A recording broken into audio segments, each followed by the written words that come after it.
dengan Undang-Undang Dasar 1945. Berkenaan dengan dalil permohonan akuo, Mahkamah mempertimbangkan sebagai berikut. Bahwa berkenaan dengan dalil permohonan akuo, Mahkamah telah memutus dalam putusan Mahkamah Konstitusi nomor 29 garis tahun 2023 sebagaimana telah diucapkan sebelumnya bertanggal 16 Oktober 2023. Dalam pertimbangan putusan akuo, Mahkamah telah mempertimbangkan antara lain sebagai berikut. 3.20 dianggap dibacakan, sampai 3.21 dianggap dibacakan. Bahwa berdasarkan kutipan pertimbangan hukum di atas, oleh karena substansi yang dipersoalkan oleh pemohon pada hakikatnya sama dengan apa yang telah diputus sebelumnya oleh Mahkamah dalam putusan Mahkamah Konstitusi nomor 29 tahun 2003, antara lain terkait batas minimal usia calon presiden dan calon wakil presiden, maka pertimbangan hukum dalam putusan Mahkamah Konstitusi nomor 29 tahun 2003 di atas mutatis mutandis berlaku dalam pertimbangan hukum permohonan akuo. Berdasarkan pertimbangan hukum tersebut, menurut Mahkamah, dalil pemohon berkenaan dengan batas minimal usia calon presiden dan calon wakil presiden bertentangan dengan pasal 6, pasal 6A ayat 2, pasal 28D ayat 1, dan ayat 3 serta pasal 28I ayat 2 Undang-Undang Dasar 1945 adalah tidak beralasan menurut hukum.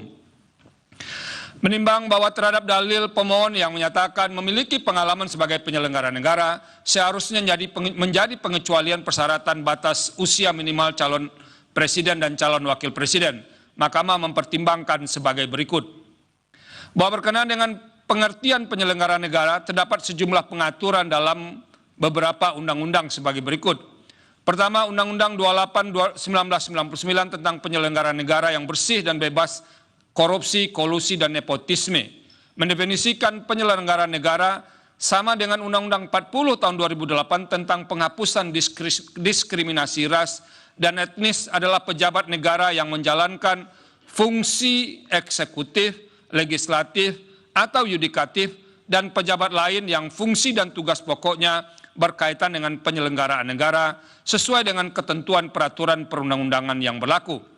Penyelenggara negara menurut Undang-Undang 28/1999 meliputi pejabat negara pada lembaga tertinggi negara dan lembaga tinggi negara, menteri, gubernur, hakim, pejabat negara lain yang sesuai dengan ketentuan peraturan perundang-undangan yang berlaku, dan pejabat lain yang memiliki fungsi strategis dalam kaitannya dengan penyelenggaraan negara sesuai dengan ketentuan peraturan perundang-undangan yang berlaku.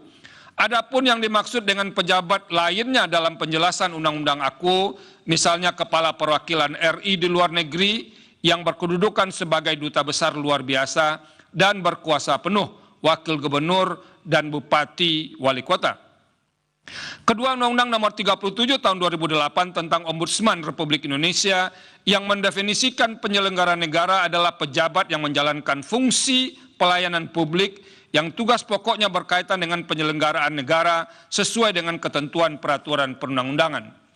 Ketiga, Undang-Undang nomor 5 tahun 2014 tentang aparatur sipil negara menggunakan istilah pejabat negara, yaitu presiden dan wakil presiden, ketua, wakil ketua, dan anggota Majelis Permusyawaratan Rakyat, ketua, wakil ketua, dan anggota Dewan Perwakilan Rakyat, ketua dan wakil ketua dan anggota Dewan Perwakilan Daerah, ketua dan wakil ketua muda dan hakim agung pada Mahkamah Agung, serta ketua, wakil ketua, dan hakim pada semua badan peradilan, kecuali hakim ad hoc, ketua, wakil ketua, dan anggota Mahkamah Konstitusi, ketua, wakil ketua, dan anggota Badan Pemeriksa Keuangan, ketua, wakil ketua, dan anggota Komisi Yudisial, ketua dan wakil ketua Komisi Pemberantasan Korupsi, menteri dan pejabat setingkat menteri, Kepala Perwakilan RI di luar negeri yang berkedudukan sebagai duta besar luar biasa dan berkuasa penuh, gubernur dan wakil gubernur, bupati, wali kota, dan wakil bupati, wakil wali kota, dan pejabat negara lain yang ditentukan oleh undang-undang. Berdasarkan penguraian di beberapa undang-undang di atas, baik dari pengertian maupun jenis penyelenggara negara, sangat beragam. Namun demikian, bukan berarti tidak dapat dibedakan. Salah satu cara membedakan ini dari bagaimana jabatan tersebut diisi. Terdapat beberapa penyelenggara negara yang dipilih melalui pemilihan umum, elected officials, seperti presiden wakil presiden, gubernur, wakil gubernur, wali kota, wakil wali kota, bupati, wakil bupati, serta anggota Dewan Perwakilan Rakyat, DPRD, dan Dewan Perwakilan Rakyat Daerah. Dewan Perwakilan Daerah dan Dewan Perwakilan Rakyat Daerah. Selain itu terdapat pula penyelenggara negara yang tidak dipilih melalui pemilihan umum, melainkan diangkat atau ditunjuk appointed officials oleh Presiden seperti menteri serta penyelenggara negara yang proses pengisiannya melibatkan Presiden dan DPR seperti komisioner beberapa lembaga negara. Dengan demikian tidak semua penyelenggara negara dapat dipersamakan karena adanya perbedaan salah satunya berkenaan dengan cara pengisian jabatan tersebut. Bahwa apabila dihubungkan dengan permohonan pemohon, persyaratan calon presiden dan calon wakil presiden berusia paling rendah 40 tahun dikecualikan bagi calon yang memiliki pengalaman sebagai penyelenggara negara, justru akan menimbulkan diskriminasi dan ketidakadilan. Karena jenis penyelenggara negara sangat beragam. Dan sebagai jabatan puncak atau tertinggi kekuasaan eksekutif, maka jabatan presiden dan wakil presiden memiliki karakteristik berbeda, bahkan tanggung jawabnya jauh lebih besar dibandingkan dengan penyelenggara negara lainnya. Dengan tidak memperlakukan hal yang sama terhadap sesuatu yang berbeda atau memperlakukan berbeda terhadap hal yang sama, menurut Mahkamah Konstitusi, menurut Mahkamah bukanlah suatu bentuk diskriminasi.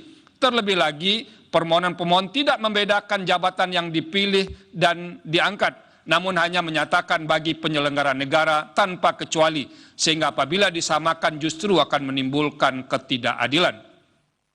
Bahwa dengan beragamnya jenis atau karakteristik penyelenggara negara seperti diuraikan di atas, Mahkamah harus membatasi dirinya untuk tidak menentukan jabatan penyelenggara negara mana saja yang dapat menjadi konversi dari jabatan usia minimal untuk menjadi calon presiden dan wakil presiden. Terlebih lagi, konversi dimaksud dapat dipandang sebagai upaya untuk mensiasati batasan usia minimal dimaksud yang sejak lama dinilai sebagai kebijakan hukum terbuka pembentuk undang-undang. Dengan demikian, upaya konversi yang dimohonkan oleh pemohon harus pula diserahkan kepada pembentuk undang-undang, sehingga Mahkamah konsisten dengan putusan-putusan sebelumnya, termasuk putusan Mahkamah Konstitusi nomor 29 tahun 2023 yang diucapkan sebelumnya. Berdasarkan pertimbangan hukum tersebut, menurut Mahkamah, dalil pemohon berkenaan dengan persyaratan calon presiden dan calon wakil presiden berusia paling rendah 40 tahun dikecualikan bagi calon yang memiliki pengalaman sebagai penyelenggara negara adalah tidak beralasan menurut hukum. Menimbang bahwa berdasarkan seluruh uraian pertimbangan hukum di atas, frasa berusia paling rendah 40 tahun dalam norma pasal 169 huruf Q Undang-Undang 7 2017 sepanjang tidak dimaknai berusia paling rendah 40 tahun atau memiliki pengalaman sebagai penyelenggara negara telah ternyata tidak melanggar hak atas pengakuan, jaminan, perlindungan, dan kepastian hukum yang adil, serta perlakuan yang sama di hadapan hukum, hak memperoleh kesempatan yang sama dalam pemerintahan, dan bebas atas perlakuan yang bersifat diskriminatif atas dasar apapun, sebagaimana dijamin dalam pasal 28 ayat 1, ayat 3, serta pasal 28I ayat 2 Undang-Undang Dasar 1945. Dengan demikian, dalil pemohon adalah tidak beralasan menurut hukum untuk seluruhnya. Menimbang bahwa terhadap hal-hal yang tidak dipertimbangkan lebih lanjut, terhadap hal-hal lain tidak dipertimbangkan lebih lanjut karena dinilai tidak ada relevansinya. Konklusi. Berdasarkan penilaian atas fakta dan hukum sebagaimana diuraikan di atas, Mahkamah berkesimpulan: 1. Mahkamah berwenang mengadili permohonan aku. 2. Pemohon memiliki kedudukan hukum untuk mengajukan permohonan aku. 3. Pokok permohonan pemohon tidak beralasan menurut hukum untuk seluruhnya. Berdasarkan Undang-Undang Dasar Negara Republik Indonesia tahun 1945 dan seterusnya, amar putusan mengadili menolak permohonan pemohon untuk seluruhnya. Pendapat berbeda, dissenting opinion. Terhadap putusan Mahkamah Aku, terdapat pendapat berbeda, dissenting opinion, dari Hakim Konstitusi Suhartoyo dan Hakim Konstitusi M. Guntur Hamzah masing-masing sebagai berikut. Pendapat berbeda dari kedua hakim dianggap dibacakan. Demikian diputus dalam rapat permusyawaratan hakim oleh 8 hakim konstitusi, yaitu Saldi Isra selaku ketua merangkap anggota, Arif Hidayat, Manahan MP Sitompul, Wahidudin Adams, Suhartoyo, Eni Nurbaningsi, Daniel Yusmik P. Foe, dan M. Guntur Hamzah masing-masing sebagai anggota pada hari Selasa tanggal 19 bulan September tahun 2023 yang diucapkan dalam sidang pleno Mahkamah Konstitusi terbuka untuk umum pada hari Senin tanggal 16 bulan Oktober tahun 2023 selesai diucapkan pukul 12.30 WIB oleh 9 hakim konstitusi dengan dibantu oleh Sukri Asari sebagai panitera pengganti, dihadiri oleh pemohon atau kuasanya, Dewan Perwakilan Rakyat atau yang mewakili, dan Presiden atau yang mewakili. Berikut putusan nomor 55 /PUU _21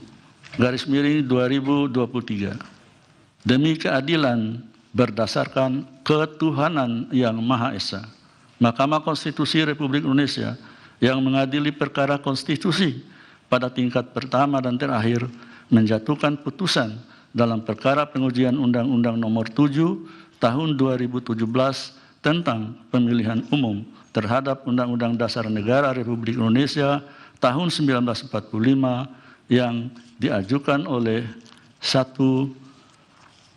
Erman Safar sebagai pemohon 1, 2. Pandu Kesuma Dewangsa sebagai pemohon 2, 3. Emil Elestianto Dardak sebagai pemohon 3, 4.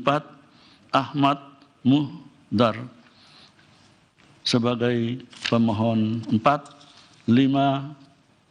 Muhammad Al-Barra sebagai pemohon 5, berdasarkan surat kuasa khusus yang masing-masing bertanggal 28 April 2023, 30 April 2023, dan 10 Mei 2023 memberi kuasa kepada M. Maulana Bungaran Esa MH dan kawan. Selanjutnya disebut sebagai para pemohon. Membaca permohonan para pemohon, mendengar keterangan para pemohon, memeriksa bukti-bukti para pemohon, membaca dan mendengar keterangan Dewan Perwakilan Rakyat, membaca dan mendengar keterangan Presiden, mendengar dan membaca keterangan pihak terkait Partai Gerakan Indonesia Raya atau Gerindra, membaca dan mendengar keterangan pihak terkait Octavianus Rasubala, membaca dan mendengar keterangan pihak terkait Komite Independen Pemantau Pemilu dan Jaringan Pendidikan Pemilih untuk Rakyat, memeriksa bukti-bukti pihak terkait Partai Gerindra, pihak terkait Octavianus Rasubala, serta pihak terkait KIP dan JPPR, membaca kesimpulan para pemohon, pihak terkait Partai Gerindra, serta kesimpulan beserta keterangan tertulis ahli dari pihak terkait KIP dan JPPR. Duduk perkara dan seterusnya dianggap dibacakan. Pertimbangan hukum, kewenangan mahkamah dianggap dibacakan. Kedudukan hukum para pemohon dianggap dibacakan. Menimbang bahwa oleh karena mahkamah berwenang mengadili permohonan aku dan para pemohon memiliki kedudukan hukum untuk bertindak sebagai pemohon, selanjutnya mahkamah akan mempertimbangkan pokok permohonan. Pokok permohonan menimbang bahwa dalam mendalilkan inkonstitusionalitas bersyarat norma pasal 169 huruf Q Undang-Undang 7 2017, para pemohon mengumpulkan dalil-dalil yang selengkapnya telah dimuat pada bagian duduk perkara pada pokoknya sebagai berikut. Angka 1, 2, 3 dianggap dibacakan. Bahwa berdasarkan dalil di atas, para pemohon memohon agar mahkamah